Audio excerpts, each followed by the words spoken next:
the best of us didn't make it out. And that if you were going to live, you had to do things that you wouldn't want to maybe do. And maybe if you were a better person, maybe you wouldn't do them.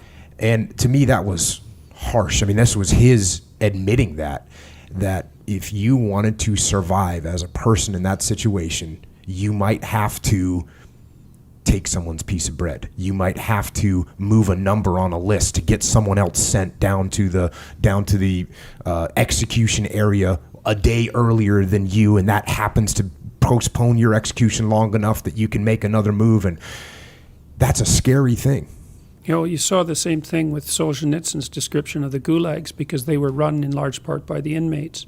But I think that that's a really good metaphor for totalitarian states in general, you know, because we like to think that a totalitarian state is made up of innocent, oppressed individuals who are under the thumb of an evil tyrant, and that all of the catastrophes are cascading from the top down. But I don't think that that's true. I think that it's more like a holographic structure where the tyranny exists at every single level. So it exists psychologically, and it exists within the family, and it exists within the mid-level organizations. And so, well, you know, in Eastern Germany, for example, 1 out of every 3 people was a government informer.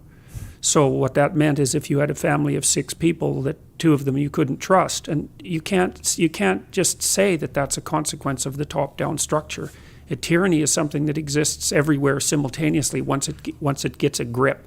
And it's easy for people to say things like, well, I was just following orders. And, you know, I'm not trying to put myself in a position where I'm claiming that if I was in that position, I wouldn't have followed orders in the same way. I mean, God only knows till you get there, right? That's for sure.